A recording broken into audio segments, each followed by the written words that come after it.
Good morning, y'all. So, starting something. I mean, it's not new, but I have like a little semi room that I can like do these lives in.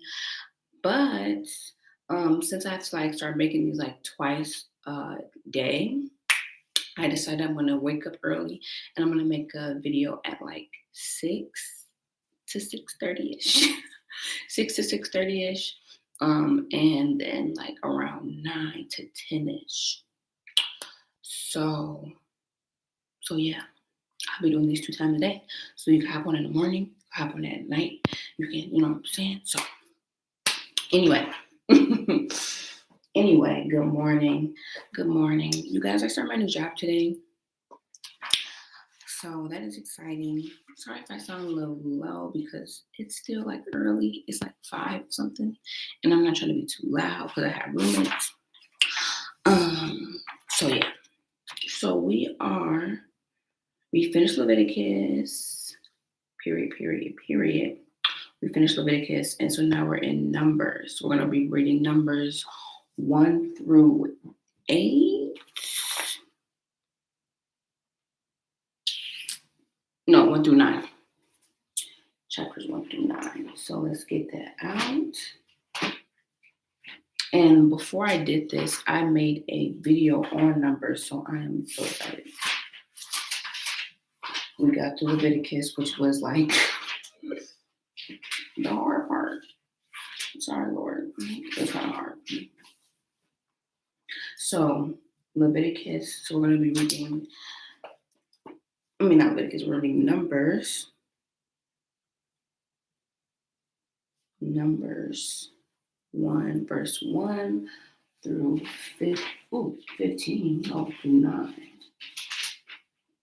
Through 9. 9:23.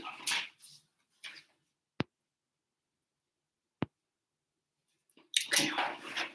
And since nobody's on here yet, I'm going to make a little post.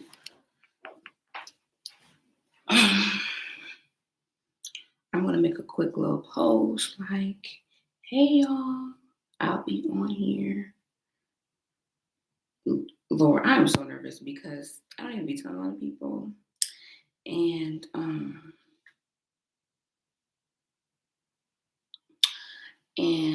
yeah.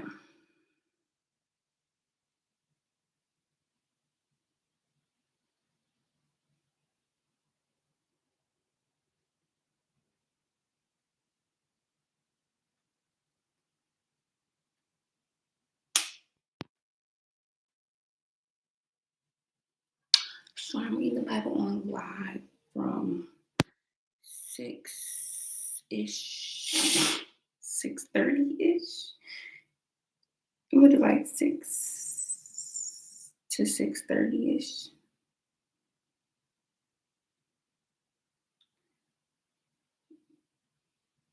To about, what's like an hour, like 7:30. Oh, it has to end at 7:30 because you're gonna get ready for work. I gotta be working at 8 o'clock. To about like,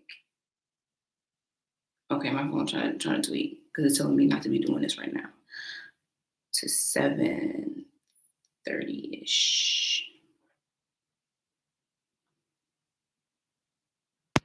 a.m.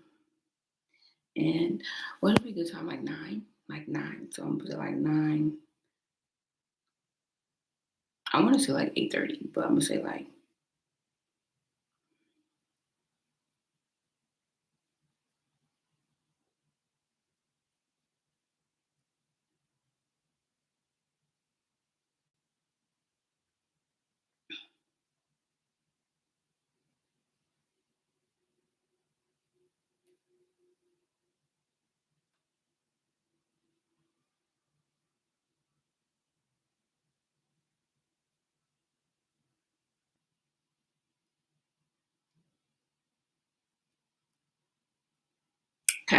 Okay, done. I'm done. Okay.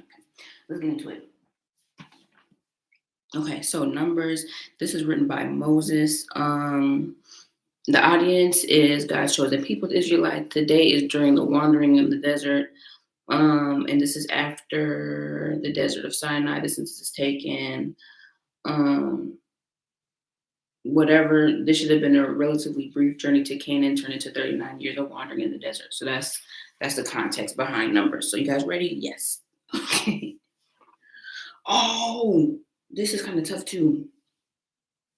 So, okay, so the census. So the Lord spoke to Moses in the tent of the meeting in the desert of Sinai on the first day of the second month of the second year after the Israelites came to Egypt. He said, take a census of the whole Israelite community by their clans and their families, listing every man by name one by one.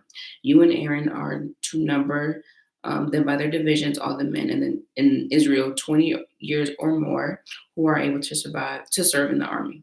One man from each tribe, each the head of his family, is to help you. These are the names of the men who are to assist you. Reuben, Elizur, son of Shedior, from Simeon, Shalumiel, son of Zurishaddai, from Judah, Nashon of, oh wait, yeah, I think this is the one that's pretty tough, so we're gonna read this one in our head. We're going to read it in our head until about 47.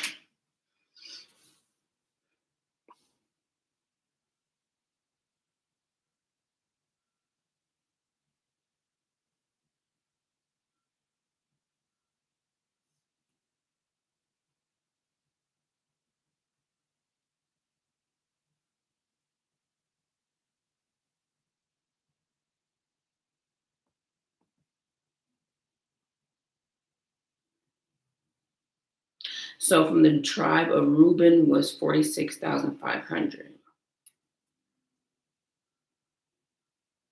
From Simeon, it was 59,300. From Judah, it was 74,600. From from the tribe of Issachar, is 54,400. From Zebulun, it was 57,400. From Joseph, from the sons of Joseph. So from Ephraim, it was 40,500.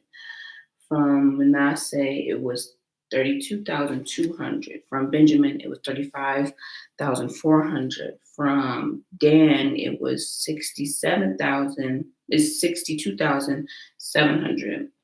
From Asher, it was 41,500. From Naphtali, it was 53,400.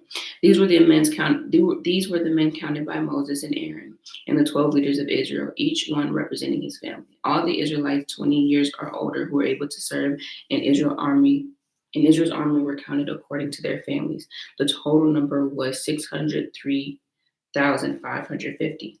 The families of the tribe of Levi, however, were not counted along with the others. The Lord said to Moses, you must not count the tribe of Levi, including them in the census of other Israelites.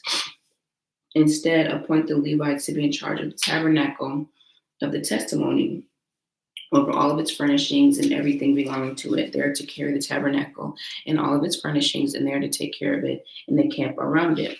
Whenever the tabernacle is to move, the Levites are to take it down. Whenever the tabernacle is to be set up, the Levites shall do it. Anyone who else goes near it shall be put to death. The Israelites are to set up their tents by division, each man in his own camp under his own standard. The Levites, however, are able to set up their tents around the tabernacle of testimony so that the wrath will not fall on the Israelite community. The Levites are to be responsible for the care of the tabernacle of the testimony. The Israelites did all just as the Lord commanded Moses. So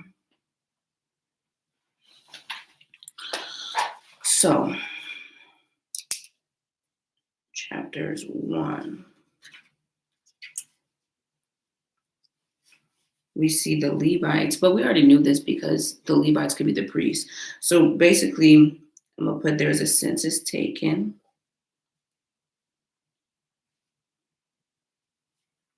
And God commands that Levites to guard / encamp around the tabernacle. And they are the only ones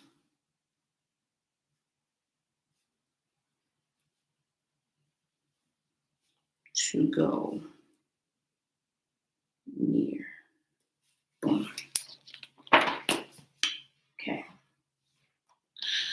Says the arrangements of the tribal camps. The Lord said to Moses and Aaron, the Israelites are to camp around the tent of the meeting, some distance from it, each man under his standard with the banners of his family. On the east, towards the sunrise, the division of camp of Judah are to encamp under their standard. The leader of the people of Judah is Nahshon, son of Amminadab. His division numbers are 74,600. The tribe of Zebulun will be next. The leader is Eliab, son of Helon. His division numbers are 57,400. So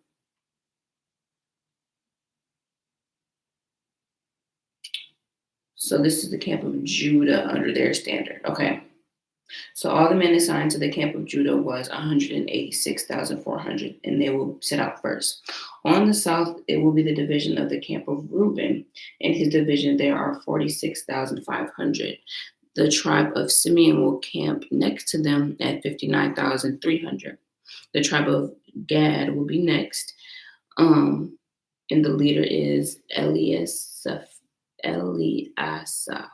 son of Deuel. His division numbers are 45,650. All the men assigned to the camp of Reuben are 101,450, and they set out second. So they're sending them out by group. So I'm just going to read the amount assigned to each of the camps. So it says, all the men assigned to the camp of Ephraim, right? Ephraim is 108,100, and they will set out third. On the north is the camp of Dan. So his camp will have 62,700. The tribe of Asher is the camp next to them. His division number had 41,500. All the men assigned to the camp of Dan was 157,600, and they set out last under their standards. These are the Israelites counted according to the camps by their families. All those in the camp by their divisions number 603,550. The Levites, however, were not counted along with the other Israelites. The Israelites did everything that the Lord commanded Moses. That is the way that they encamped under their standards, and that is the way they set out each clan with his family. Okay. So this is the second time that we've heard the Israelites did everything that the Lord commanded Moses. That way they encamped under their standards. And that's the way that they set out. So they were sent out in a specific order as well. So, but I want to just put the Israelites did everything. This is the second time. We'll put the second time of us reading so far that the Israelites did everything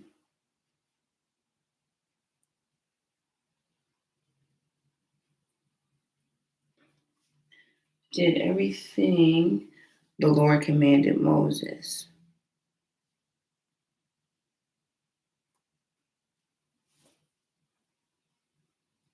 Because I really feel that things in the Bible are written for a reason. So I want to point that out because obviously they're saying that for a reason.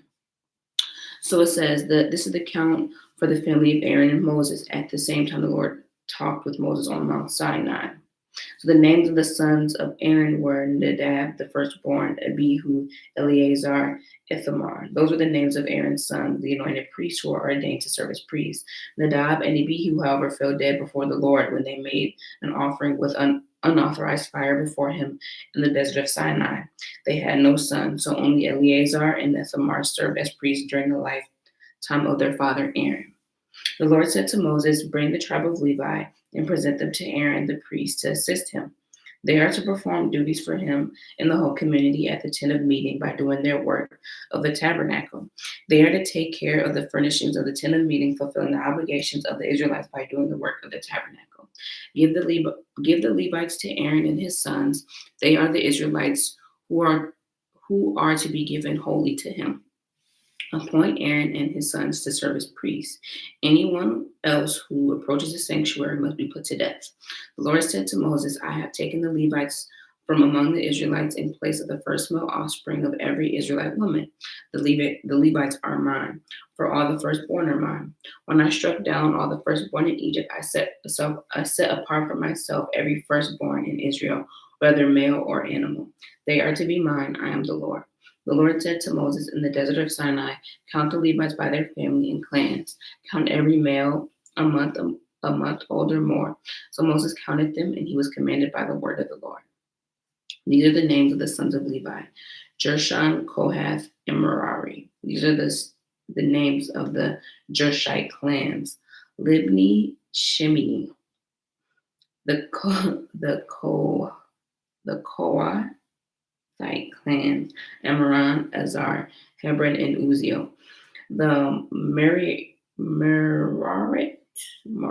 clans: Mali and Mushi. These are the Levi clans according to their families. So the number of males of a month older were counted as 7,500 in the clans of the Libanites and the Shimeites. The Gershonite clans on the camp on the west behind the tabernacle. The leader of the family of the Gershonites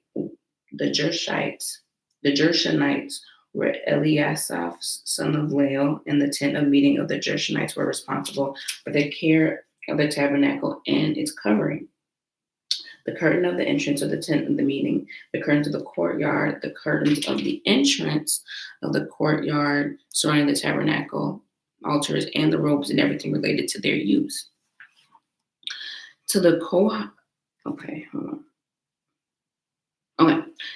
belonged to the clans of Amorites, Ezrahites, Hebronites, and Uzzielites. Those were the Kohathite clans. The number of the males a month older were 8,600. They're responsible for the sanctuary.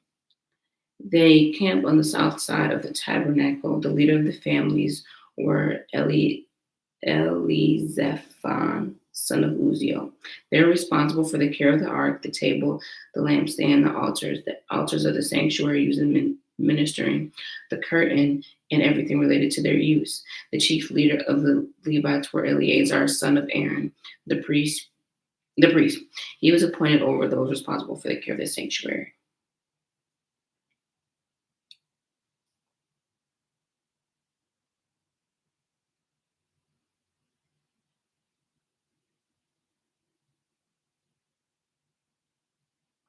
So the Merarites, they were numbered 6,200, and they were appointed to take care of the frames of the tabernacle, its crossbars, posts, bases, and all of its equipment, and everything related to their use, as well as the posts of the surrounding courtyards with their bases, 10 pegs, and ropes.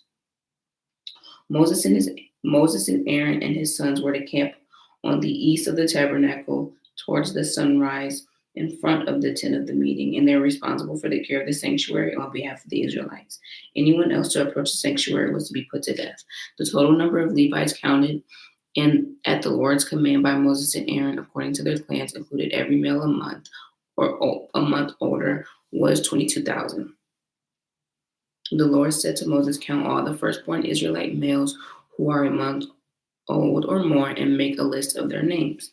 Take the Levites for me in place of the firstborn of the Israelites, and the livestock of the Levites in place of the firstborn of the livestock of the Israelites. I am the Lord. So Moses counted all the firstborn of the Israelites, and the Lord commanded them. The total number of the firstborn males a month older were listed by name, 22,273. The Lord said to Moses, take the Levites in place of the firstborn of Israel, the livestock of the Levites in place of their livestock. The Levites are to be mine. I am the Lord, to redeem 273 firstborn Israelites who exceed the number of Israelites. Collect 5 shekels for each one according to the sanctuary shekel, which weighs 20 gerahs. Give the money for redemption to the additional Israelites, to Aaron and his sons.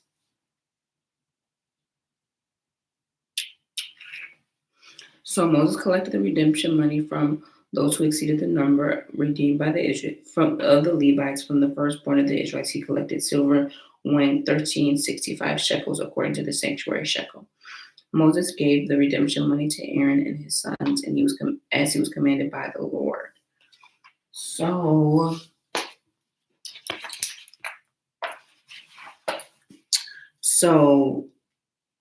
we see that the Lord is very, and this is very interesting because I was talking to people I do Bible study with, and we were talking about, because I go to 2 Bible studies. So at one Bible study, we talked about faith and how God is logical as well.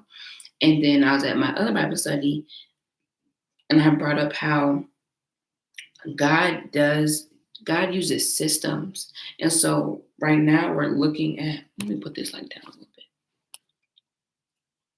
Oh. Right now we're looking at God use a system to, number one, count people, to set out on the next journey, but also to protect and upkeep the tabernacle. So we're just going to write, God is showing logic and system.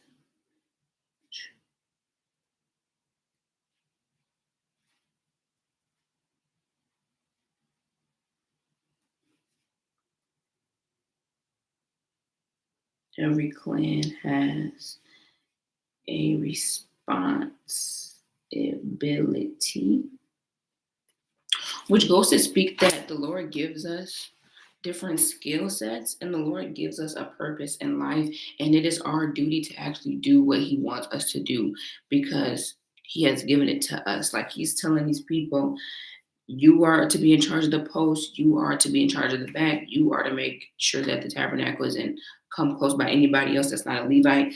Like everybody has responsibility. And so when we get our purpose from God, or when we are given a duty by God, it's important that we actually fulfill it because God has given it to us for a reason. For a reason. So now I'm going to start chapter 4. It says, the Kohathites. The Lord said to Moses and Aaron, take a census for the Kohathite branch of the Levites by their clans and families. Count all the men from 30 to 50 years old who come to serve in the work for the tent of the meeting.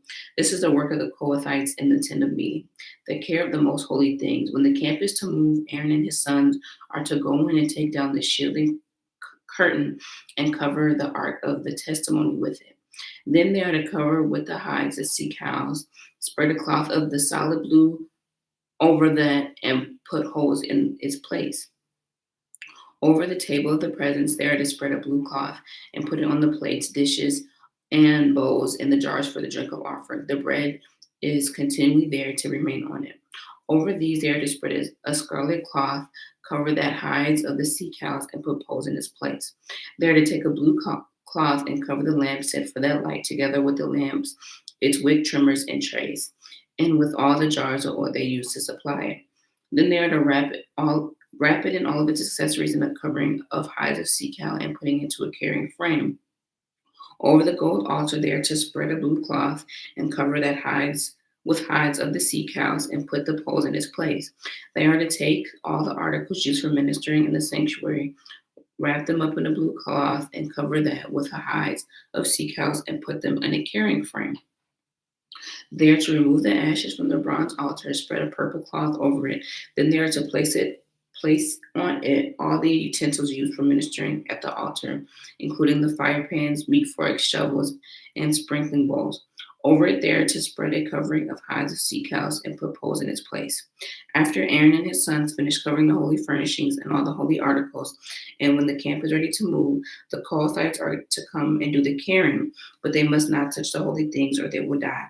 The Kohathites are to carry those things that are in the tent of meeting. Eleazar, son of Aaron, the priest, is to have charge of the oil for the light and the fragrant incense and the regular grain offering and the anointing oil. He is to be in charge of the entire tabernacle and everything in it, including its holy furnishings and articles. The Lord said to Moses and Aaron, "See that the Kohathite tribal clans are not cut off from the Levites, so they may live and not die when they come near the holy most things. Do this for them. Aaron and his sons are to go in the sanctuary and assign each man his work and what he is to carry. But the Kohathites must not go in and look at the holy things even for a minute, or they will die." The Lord said to Moses, "Take a census." So these are for the Gershonites now. The Lord said to Moses, "Take a census of the Gershonites by their family and clans. Count all of the men 30 to 50 years old who come to serve in the work of the tent of the meeting." So the service of the Gershonite clans as they work and carry the burdens. They are to carry the curtains of the tabernacle, the tent of meeting, its covering, and the outer coverings of the hides of the sea cows, the curtains for the entrance of the tent of meeting, the curtains of the courtyard surrounding the tabernacle, the curtain of the entrance, the ropes, and all the equipment used for its service. They're to do all of these things. They're to do all the needs that needs to be done with these things. All their service, whether carrying or doing the other work, is to be done under the direction of Aaron and his sons. You shall assign to them as a responsibility all they are to carry. This is the service of the Gershonite clans at the tent of meeting. Their duties are to be under the direction of Ithamar, son of Aaron, the priest. So the Merarites, count the Merarites by their clans and their families, and count them 30 to 50 years of age who come to serve at the tent of meeting. This is their duty as they perform at the tent of meeting, to carry the frames of the tabernacle and its crossbars and posts. So these are the same. It looks like these are the same. These are some of the same responsibilities that we read earlier. So again, just using logic, making sure that people aren't doing something different than they were doing before. God has already prepared them with the moving of the tabernacle. So it says, carry the frames and its crossbars and its posts and bases, as well as the posts surrounding the courtyard with their bases, tent pegs, ropes, and all their equipment and everything related to their use. Assigned to the men specific things he is to carry. This is the service of the Merarite clans as they work the tent of meeting under the direction of Ithamar, the son of Aaron the priest.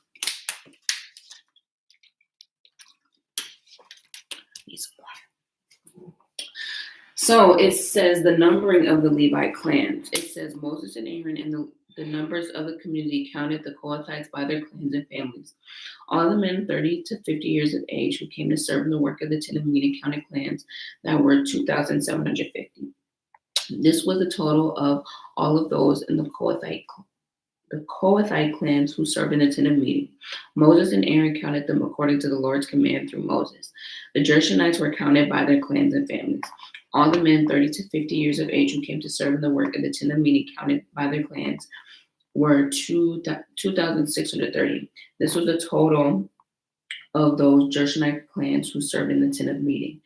Moses and Aaron counted them according to the Lord's command. The Merarites were counted by their clans and families, and counted by their clans were 3,200. This was the total amount for the clans. Moses and Aaron counted them according to the Lord's command through Moses. So Moses and Aaron and the leaders of Israel all counted the Levites by their clans and families, all the men 30 to 50 years of age who came to do the work in the tent of meeting, numbering 8,580. At the Lord's command through Moses, each was assigned his work and told what to carry. Thus they were counted as the Lord commanded Moses. So we can be specific. So we're going to put Well, I'm going to put the Kohathites. So we have the Kohathites.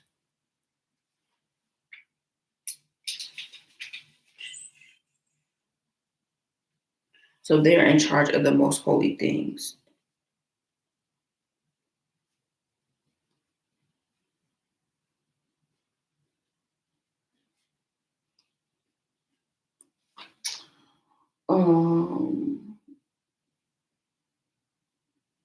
So it says they're in charge of the most holy things.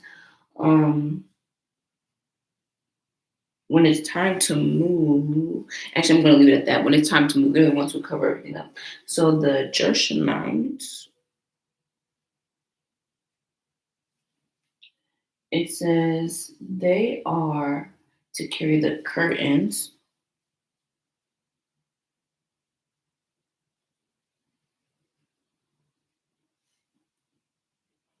They carry the curtains of the tabernacle, the curtains of the entrance of the tent of meeting, the ropes and equipment. So they carry curtains, equipment, and ropes, and all the services, including those things. The Merarites,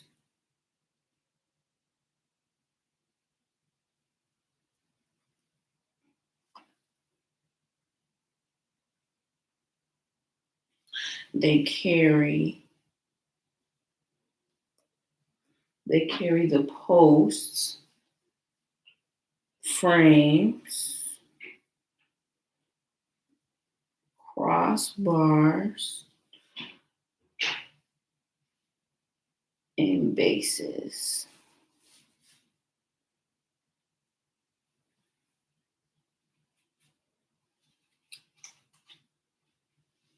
And other equipment related to their duties. So we see more logic, and more teamwork. Everybody has their own responsibility, but it's all being brought together to glorify God. So it says the purity of the camp. It says the Lord said to Moses, command the Israelites to send away from the camp anyone who has an infectious skin disease or a discharge of any kind, who is ceremonially unclean because of a dead body. Send away male and female alike, send them outside of the camp so they will not defile their camp where I dwell among them. The Israelites did this, and they sent them outside the camp, just as the Lord instructed Moses. Restitution for wrong. So the Lord said to Moses, send to the Israelites when a man or woman wrongs another in any way and is so unfaithful to the Lord that the person is guilty, must confess the sins that he's committed. He must make a full restitution for his wrong and add 1/5 of it and give all to the person that he is wrong. But if that person has no close relative to whom the restitution can be made for the wrong, the restitution belongs to the Lord and must be given to the priest, along with the ram for which the atonement is made for him. All of the sacred contributions the Israelites bring to the priest will belong to him. Each man's sacred gifts are his own, but what he gives to the priest will belong to the priest. So we read this before, but we're getting it again. So it says, then the Lord said to Moses, speak to the Israelites and say, if a man's wife goes astray and is unfaithful to him by sleeping with another man, and this is hidden from her husband, and her impurity is undetected, since there's no witness against her, and she has not been caught in the act, and feelings of jealousy come over her husband, and he suspects his wife, and she is impure, or if he is jealous and she suspects her, even though she is not impure, then he is to take his wife to the priest. He must also take an offering of 1/10 of an ephah of barley flour on her behalf. He must not pour oil on it or put incense on it, because it's a grain offering for jealousy, a reminder offering to draw attention to guilt. The priest shall take her and have her stand before the Lord. Then he shall take some holy water in a clay jar and put some dust from the tabernacle flour into the flour.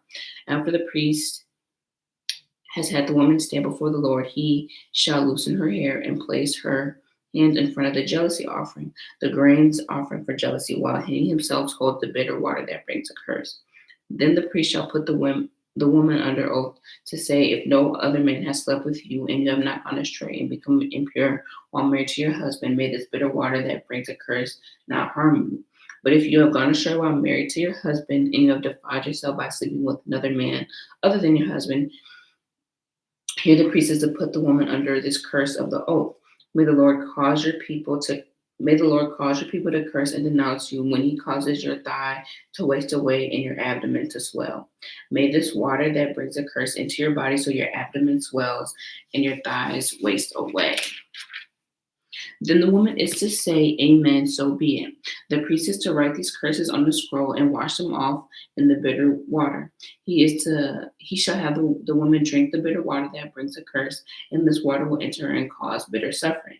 The priest is to take from her hands the grain offering for jealousy and wave it before the Lord and bring it to the altar. The priest is then to take a handful of the grain offering as a memorial offering and burn it on the altar. After that, he is to have the woman drink the water. If she has defiled herself and she is made unfaithful to her husband, then when she is made to drink the water that brings a curse, it will go into her and cause bitter suffering. Her abdomen will swell and her thigh will waste away, and she will become a curse among her people. If, however, the woman has not defiled herself and is free of impurity, she will be cleared of guilt and will be able to have children. This then is a law of jealousy when a woman goes astray and defiles herself while married to her husband, or when feelings of jealousy come over a man because he suspects his wife. The priest is to have her stand before the Lord and to apply this entire law to her. The husband will be innocent of any wrongdoings, but the woman will bear the consequences of her sin. Seems crazy. But this is another opportunity to just thank God. Thank you, Jesus,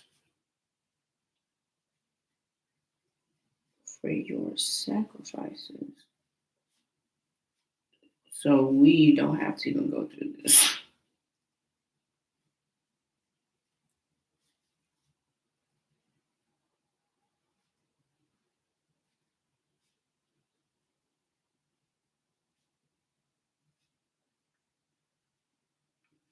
I think being a priest would be pretty difficult. I'm gonna note this too. Being a priest would be really difficult because you have people coming to you confessing their sins as if you're God. I wonder if this is going to turn into a problem. But I'm just being a priest seems difficult in maintaining humility. Let's say maintaining humility to not feel like God or a God. Boom. So, the Nazirite. So the Lord said to Moses, speak to the Israelites and say to them, if a man or a woman wants to make a special vow, a vow of separation to the Lord as a Nazirite, he must abstain from wine and other fermented drink and must not drink vinegar made from wine or other fermented drink. He must not drink grape juice. He must not drink grape juice or eat grapes or raisins as long as he is a Nazarite. He must not eat anything that comes from the grapevine or even seeds or the skin. During the entire period of his vow of separation, no razor must be used on his head. He must be holy until the period of his separation to the Lord is over. He must let his hair on his head grow long. Throughout the period of his separation to the Lord, he must not go near a dead body. Even if it's his own father or mother, brother, sister dies, he must not make himself ceremonially unclean on account of them, because the symbol of his separation to God on his head. It says throughout the period of his separation, he is consecrated to the Lord. If someone dies suddenly in his presence, thus defiling the hair that he is dedicated, he must shave his head on the day of cleansing, the seventh day. Then on the eighth day, he must bring 2 doves or 2 young pigeons to the priest at the entrance of the tent of meeting. The priest is to offer one as a sin offering and the other as a burnt offering made for atonement for him, because he has sinned by being in the presence of a dead body. That same day he is to consecrate his head. He must dedicate himself to the Lord for a period of separation and must bring a year-old lamb as a guilt offering. The previous days do not count because he has become defiled during his separation. Now, this is the law for the Nazarite when the period of separation is over. He is to be brought to the entrance of the tent of meeting. There he is to present his offering to the Lord, a year-old male lamb without defect, for a burnt offering, for a year-old ewe lamb without defect for a sin offering, a ram without defect for a fellowship offering, together their grain offerings and their drink offerings, and basket of bread made without yeast, cakes made of fine flour mixed with oil, and wafers spread with oil.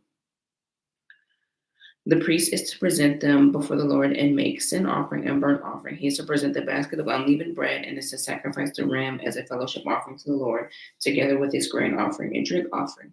Then at the tent of meeting, the Nazarite must shave off their head that he dedicated. He is to take the hair and put into the fire that is under the sacrifice of the fellowship offering.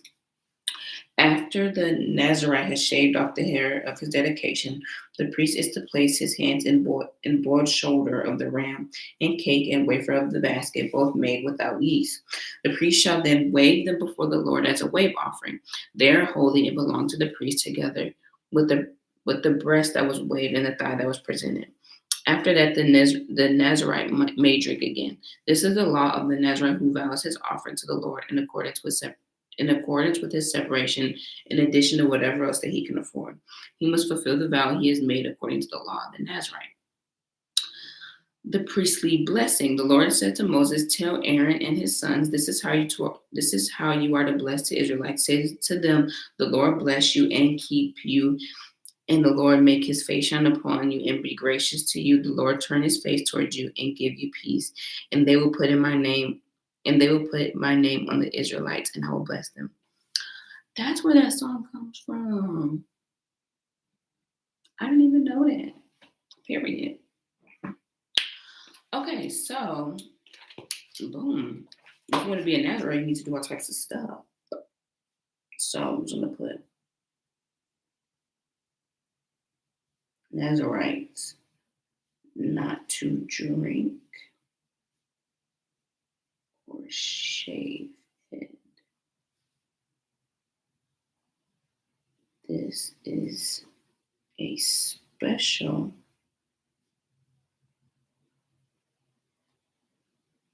separation to the Lord. Not but to the Lord. I didn't even know that's where that song comes from. Do you know the song? You know, the Lord bless you and keep you, make his face shine upon you and be gracious to you. The Lord turn his face for you and give you peace. And that's when they go like, Amen. Amen. I like that song. Period. I did not know that's where that came from. Okay, so the offerings at the dedication of the tabernacle. So when Moses finished setting up the tabernacle, he anointed it and consecrated it in all of its furnishings. He also anointed and consecrated the altar and all of its utensils. Then the leaders of Israel, the heads of the families, were the tribal leaders in charge of those who counted and made offerings. They brought as their gifts before the Lord 6 covered carts and 12 oxen, an ox from each leader and a cart from every 2.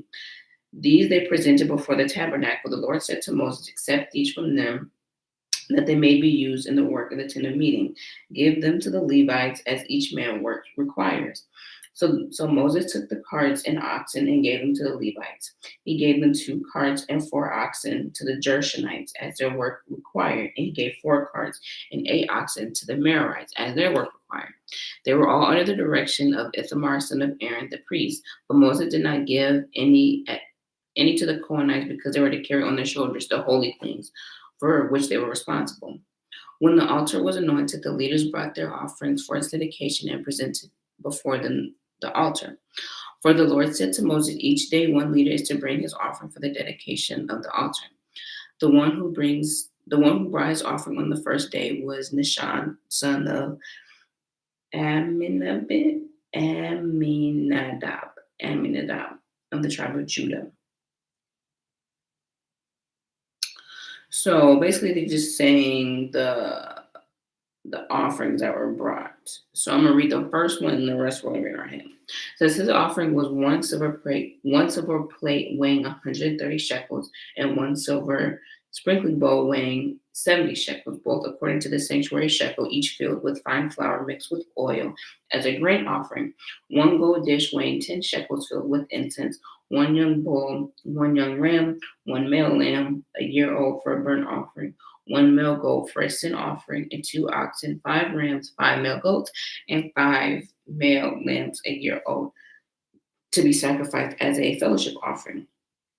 This is an offering of Nahshon, son of Amminadab. On the second day, Nathaniel, son of Zuar, leader of Issachar, brought his offering.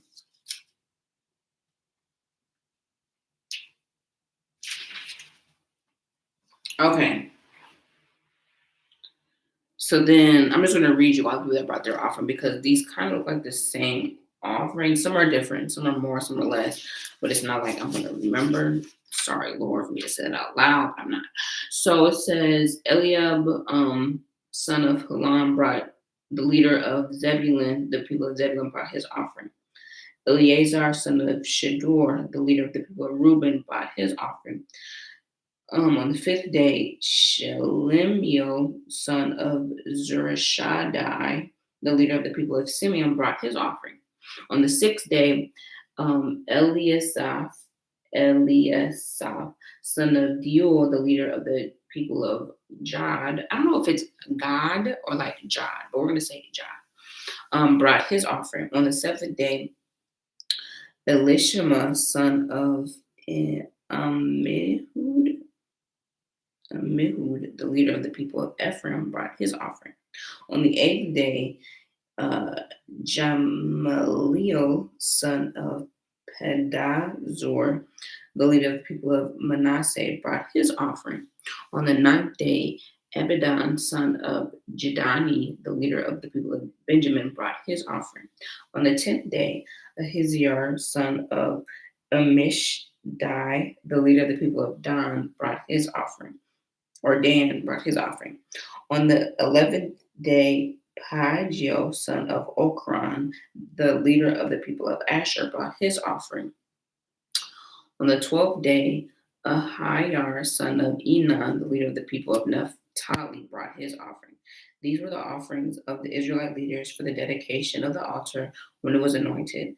12 silver plates, 12 silver sprinkling bowls, 12 golden dishes. Each silver plate weighed 130 shekels. Each sprinkling bowl 70 shekels. Although the silver dishes weighed 2,400 shekels according to the sanctuary shekel, the 12 golden dishes filled with incense weighed 10 shekels each, according to the sanctuary shekel. Altogether, the gold dishes weighed 120 shekels.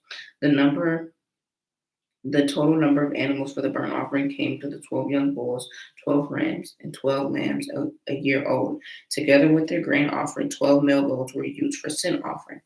The total number of the animals sacrificed for the fellowship offering came from 24 oxen, 60 rams, 60 male goats, and 60 male lambs a year old. These were the offerings for the dedication of the altar after it was anointed. So I think that so everybody gave the same amount because if you divide all these by 12, it's an even amount. So I think everybody gave the same amount. Boom. So when Moses entered the tent of meeting to speak with the Lord, he heard the voice speaking to him from the front between the two cherubim above the atonement cover on the ark of the testimony, and he spoke with them. So we just see more and more like order, logic. Like, I'm just going to put order in parentheses. I'm just going to put everyone /clan bless the tent.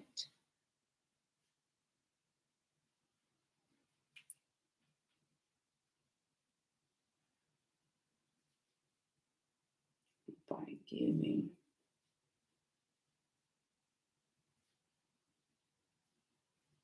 the same amount.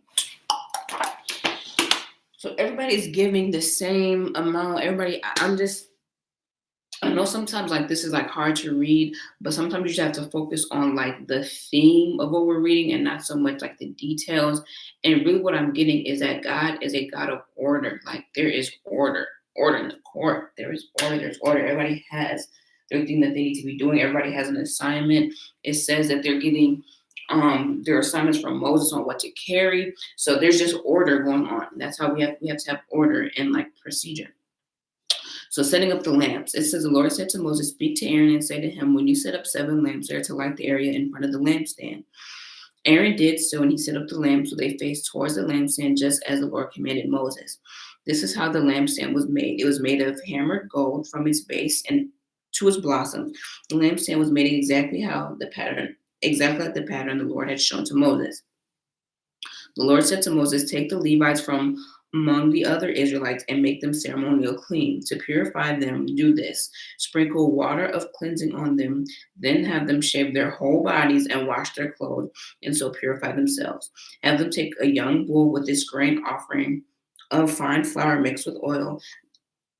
Then you are to take second young bull for a sin offering. Bring the Levites to the front of the tent of meeting and assemble the whole Israelite community. You are to bring the Levites before the Lord, and the Israelites are to lay their hands on them. Aaron is to present the Levites before the Lord as a wave offering from the Levites, so they may be ready to do the work of the Lord. After the Levites lay their hands on the heads of the bulls and use one for a sin offering to the Lord, and the other for a burnt offering to make atonement for the Levites, have the Levites stand in front of Aaron and his sons and present them a wave offering to the Lord. In this way, you are to set the Levites apart from the other Israelites, and the Levites will be mine. After you have purified the Levites and presented them a wave offering, they are to come to do their work at the meeting. They are the Israelites who are given wholly to me. I have taken them as my own in the place of the firstborn son, the male offspring from every Israelite woman. Every firstborn male in Israel, whether man or animal, is mine. When I struck down the firstborn in Egypt, I set them apart for myself, and I have taken the Levites in place of all the firstborn sons in Israel. Of all the Israelites, I have given the Levites as gifts to Aaron and his sons to do the work of the tent of meeting on behalf of the Israelites and to make atonement for them, so that no plague will strike the Israelites even when they go near the sanctuary.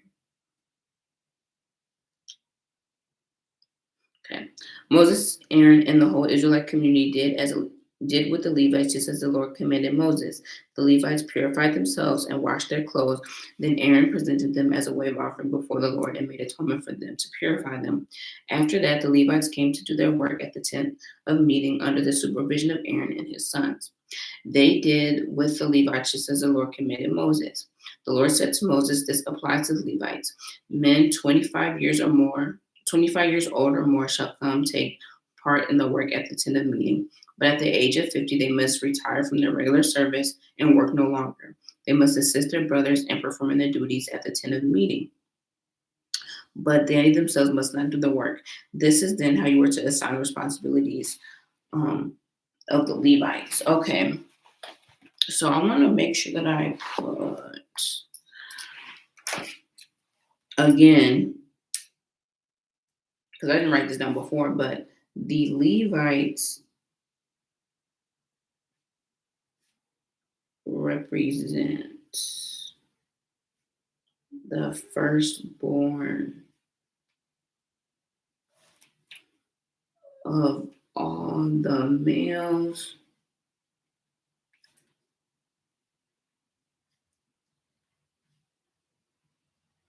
and animals that God took during the plague in Egypt.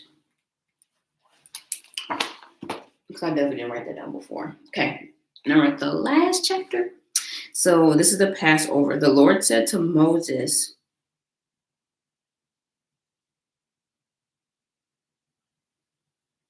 oh, sorry, there was something else I wanted to add in. I was like, I missed something. Remember that we talked about us not pushing like elders to the side? The very end, it says the Lord said to Moses, these apply to the Levites, men 25 years or older or more shall come take part in the work at the tent of meeting. Be at the age of 50, they must retire from their regular service and work no longer. They may assist their brothers in performing their duties at the tent of meeting, but they themselves may not do the work. So even though they cannot do the work, they can still assist. And the fact that they can still assist shows, the fact that God said that they can still assist, show that they have that knowledge. And that's the same thing that we have to do in our world today, of having the knowledge of the older people. They might not do the work, or they might not have the capability to do the work, or whatever the case is, but we just have to make sure that we're acknowledging the elderly. Like, we have to make sure, like, we don't put cultural values over God values, and we see that God values the elderly and their knowledge. So I'm gonna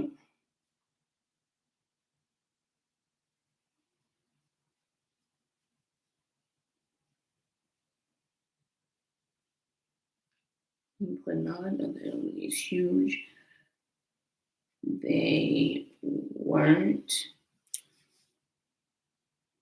able to continue the work, but they could assist. Boom. All right, now we're at the last chapter. So it says, the Lord spoke to Moses in the desert of Sinai in the first month, on the second year after they came out of Egypt. He said, have the Israelites celebrate the Passover at the appointed time. Celebrate it at the appointed time at twilight on the 14th day of this month, in accordance with its rules and regulations. So Moses told the Israelites to celebrate the Passover, and they did so in the desert of Sinai at twilight on the 14th day of the first month. The Israelites did everything as the Lord commanded Moses. But some of them could not celebrate the Passover on that day because they were ceremonially unclean on account of a dead body. So when they came to Moses and Aaron on that same day, they said to Moses, we have become unclean because of a dead body, but why should we be kept from presenting the Lord's offering with the other Israelites at that appointed time? These are facts. It's not my fault somebody died in front of me. Moses answered them, wait until I find out what the Lord commands concerning you. Then the Lord said to Moses, tell the Israelites, when any of you or your descendants are unclean because of a dead body or away on a journey, they may still celebrate the Lord's Passover. They are to celebrate it on the 14th day of the second month at twilight.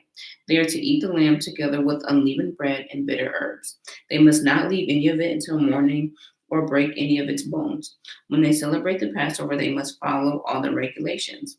But if a man who is ceremonially unclean and not on a journey to celebrate the Passover, that person must be cut off from his people because he did not present the Lord's offering at the appointed time. That man will bear the consequences of his sin. An alien living among you who wants to celebrate the Lord's Passover must do so in accordance with its rules and regulations.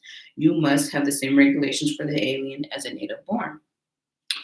The cloud above the tabernacle. So it says, on the day of the tabernacle, the tent of the testimony was set up, the cloud covered it, meaning that God's presence was there. From evening till morning, the cloud above the tabernacle looked like fire, God's presence. That is how it continued to be. The cloud covered it, and at night it looked like fire. Whenever the cloud lifted from the tent, the Israelites set out. Whenever the cloud settled, the Israelites encamped. So this is the cloud guiding them on, where to go. The Lord commanded the Israelites to set out in his command as they encamped. As long as the cloud stayed over the tabernacle, they remained in the camp. When the cloud remained over the tabernacle for a long time, the Israelites obeyed the Lord's orders and did not set out. Sometimes the cloud was over the tabernacle for only a few days. At the Lord's command, they would encamp, and then his command would set out. Sometimes the cloud would stay only from evening till morning, and when it lifted in the morning, they set out. Whether by day or by night, whenever the cloud lifted, they set out. So they're following the Lord. Whenever the cloud stayed over a tabernacle for 2 days or a month or a year, the Israelites would remain in camp and not set out. But when it lifted, they would set out. And at the Lord's command, they encamped, and at the Lord's command, they set out. They obeyed the Lord in accordance with his command through Moses. So, I'm just going to put led by the cloud of the Lord. And again,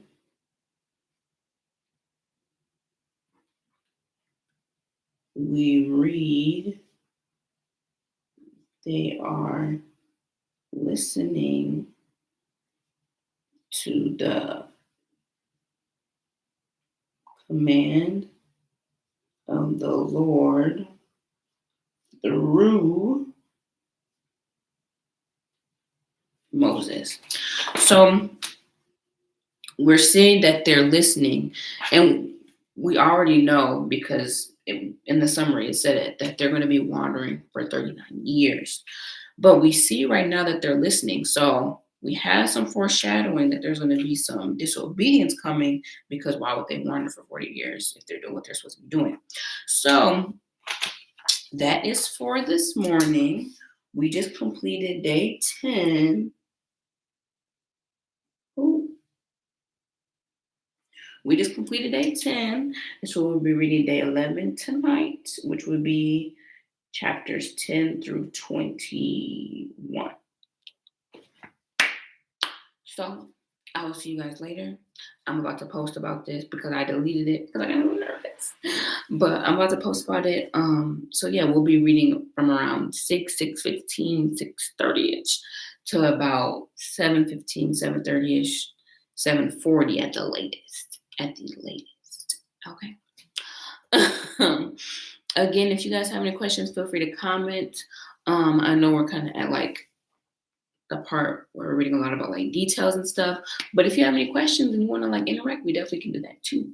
So I hope you guys have a wonderful day. I will see you guys later, and have a good Monday.